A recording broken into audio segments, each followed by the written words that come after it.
তো hello students, আমি জয়দেব। আমার এই লার্নিং ইউনিভার্স চ্যানেলে তোমাদের সকলকে স্বাগত জানাই। আজকের বিষয়বস্তু হচ্ছে নাউন। আমরা এই নাউন সম্পর্কে আজকে শিখব। নাউন হলো একটি অত্যন্ত গুরুত্বপূর্ণ এবং মজাদার টপিক, জানিয়ে আমি আজকে তোমাদের আলোচনা করতে চলেছি। দেখো, আমি এখানে নাউন লিখেছি, লক্ষ্য করো। এখানে নাউন কি? নাউন হলো পার্টস অফ স্পিচের একটি অংশ। আমরা কম বেশি সবাই জানি যে পার্টস অফ স্পিচ কী। তবু বলছি যে পার্টস অফ স্পিচ হলো বাক্যের একটি অংশ। একটা বাক্য যে তৈরি হয়, সেখানে পার্টস অফ স্পিচ অবশ্যই সেই বাক্যে কিন্তু বিরাজমান থাকে, নইলে কিন্তু একটা বাক্য গঠন হতে পারবে না। আর এই পার্টস অফ স্পিচ 8 প্রকার হয়। ওই 8 প্রকারের মধ্যে প্রথম প্রকারের নাম হচ্ছে নাউন। দেখো, নাউন মানে কি? বিশেষ্য। এর বাংলা অর্থ হচ্ছে বিশেষ্য। নাউন কি? নাউন হলো তুমি তোমার চারপাশে যা কিছুই দেখতে পাচ্ছ, প্রত্যেকটাই কি? প্রত্যেকটাই কোনো না কোনো কিছু নাম। এবং সেই নামগুলোই কি? এই নামগুলোই কিন্তু নাউন।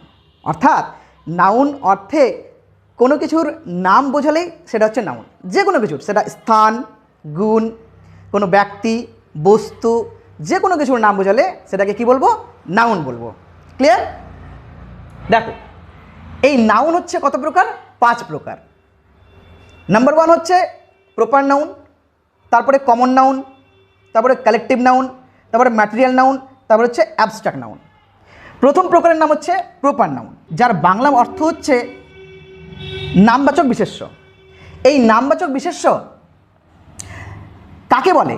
প্রপার নাউন অর্থে যে নাউন দ্বারা কোনো ব্যক্তি, বস্তু, স্থানের নির্দিষ্ট নাম বোঝায়, সেটাকেই কি বলে? সেটাকেই বলে প্রপার নাউন। দেখো কিছু এক্সাম্পল, যেমন কলকাতা, রাম, গঙ্গা, গীতা, কোরআন, তাজমহল। কলকাতা একটি জায়গার নাম, রাম একটি ব্যক্তির নাম, নির্দিষ্ট নাম কিন্তু ব্যক্তির। আবার দেখো গঙ্গা, গঙ্গা কি আরও আছে? একটাই নদী।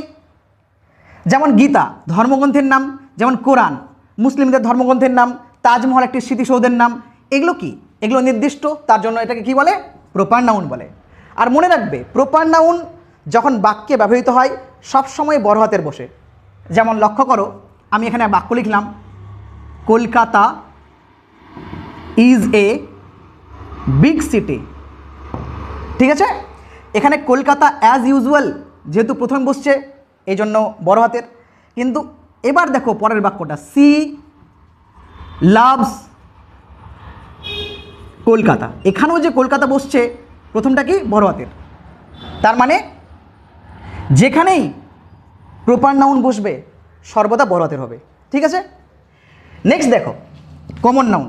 কমন নাউন কোনো জাতিকে বোঝায়, কোনো জাতিবাচক বিশেষ্য, মানে কোনো জাতিকে বোঝাবে। ধরো তুমি একটা মেয়ে বা তুমি একটা ছেলে, তো ছেলে কি তুমি একাই রয়েছো? ছেলে কিন্তু আরও পৃথিবীতে অনেক আছে। এবার পুরো ছেলে গোষ্ঠীর মধ্যে তুমি একজন। তো ছেলে অর্থে বা বয়, দেখো বয় বা গার্ল বা রিভার, রিভার তো অনেক রয়েছে, রিভারের তো অনেক নাম আছে, কিন্তু রিভার বলতে রিভার নদী পুরো গোষ্ঠীকে বোঝাচ্ছে বলে এটা কি? এটা হচ্ছে কমন নাউন। একই রকমভাবে বুক, স্কুল, ট্রি, এগুলো কি? পুরো গোষ্ঠীকে বোঝায়, পুরো জাতিকে বোঝায়। এই জন্য এটাকে কি বলে? জাতির নির্দিষ্ট নাম যেহেতু, এই জন্য এটাকে কি বলে? বলে জাতিবাচক বিশেষ্য, মানে কমন নাউন। এবার লক্ষ্য করো কালেকটিভ নাউন। কালেকটিভ নাউন মানে কি? কালেকটিভ নাউন মানে হচ্ছে সমষ্টিবাচক বিশেষ্য। এই সমষ্টিবাচক বিশেষ্যতে যেমন ক্লাস, যেমন ফ্যামিলি। লক্ষ্য করো তো, ক্লাসে কি একজন থাকে না একের বেশি জন থাকে? একের বেশি জন স্টুডেন্ট নিয়ে ক্লাস তৈরি হয়। ঠিক একই রকমভাবে একটা ফ্যামিলিতে অনেক সদস্য সংখ্যা একসঙ্গে যুক্ত হয়ে কী তৈরি হয়? ফ্যামিলি তৈরি হয়। একজন গ্রুপে কি একজন থাকে? গ্রুপেও কিন্তু অনেকজন থাকে। ওই সবার সংমিশ্রণ নিয়ে তৈরি হয় কি? একটা গ্রুপ। একই রকম আর্মিতেও অনেকগুলো সেনা নিয়ে তৈরি হয় আর্মি। একই রকমভাবে ইউনিয়ন, ইউনিয়ন বলতে কি? কোনো সংস্থা। ইউনিয়ন বলতে কি? কোনো গোষ্ঠী। তো এগুলো কি? এগুলো অনেক কিছুর সমন্বয়ে, অনেক জনের সমন্বয়ে তৈরি হবে এবং তার একটা নাম হবে। সেটাই কি? সেটাই হলো এই কালেকটিভ নাউন। নেক্সট দেখো এই ম্যাটেরিয়াল নাউন। ম্যাটেরিয়াল নাউন কি? ম্যাটেরিয়াল নাউন হচ্ছে বস্তুবাচক বিশেষ্য। মানে এখানে যে বস্তুগুলোর নাম দেওয়া আছে, যেমন ওয়াটার, অয়েল, আয়রন, তারপরে গোল্ড, এয়ার, উড, প্লাস্টিক, লক্ষ্য করো তো, ইটিসি ইত্যাদি। লক্ষ্য করো তো, এই ওয়াটার, এই যে অয়েল, এগুলো কি তুমি কোনো বাজারে গেলে আর তুমি কি বলতে পারবে আমাকে একটা ওয়াটার দাও, আমাকে একটা অয়েল দাও, মানে তেল, বলতে পারবে? তোমাকে কিন্তু এর কি বলতে হবে, এর মাত্রাটা বলতে হবে, এর তোমাকে এককটা বলতে হবে, মানে ওজন। তাহলে যেই নাউনগুলো ওজন করা যায় কিন্তু গণনা করা যায় না, মানে গোনা যায় না, সেগুলোকে কি বলবো? সেগুলোকে বলবো বস্তুবাচক বিশেষ্য, মানে ম্যাটেরিয়াল নাউন। এটা দিয়ে কোনো কিছু তৈরি হবে, যেমন উড, কাঠ দিয়ে একটা চেয়ার তৈরি হয়, প্লাস্টিক দিয়ে একটা চেয়ার তৈরি হয়, তাই না? অয়েল দিয়ে কোনো রান্নার কাজে লাগে। তাহলে এগুলো কি? এগুলো হচ্ছে ম্যাটেরিয়াল নাউন। অ্যাবস্ট্রাক্ট নাউন, যার অর্থ হচ্ছে গুণবাচক বিশেষ্য। যেমন দেখো, কোনো গুণের নাম হতে পারে। এগুলো কি?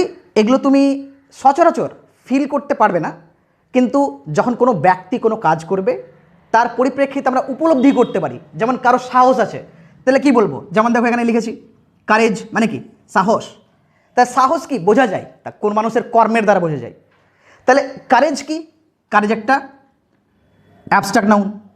যেমন ক্রুয়েলটি, লক্ষ্য করো শেষে টিওয়াই যুক্ত, টিওয়াই, যেমন টিওয়াই, এখানে এসএম, আইএসএম, এমইএনটি, বা হতে পারে চাইল্ডহুড, আরও এক্সাম্পল আমি বললাম এইচডব্লিউডি।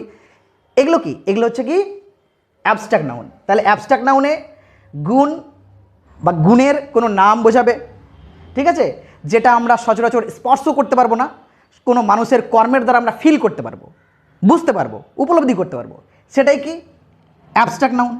এক্সাম্পল হিসাবে beauty, courage, honesty, heroism, movement, MENT যুক্ত, দেখো মুভের সঙ্গে, এখানে ক্রুয়েলটি, এগুলোকে কি বলে?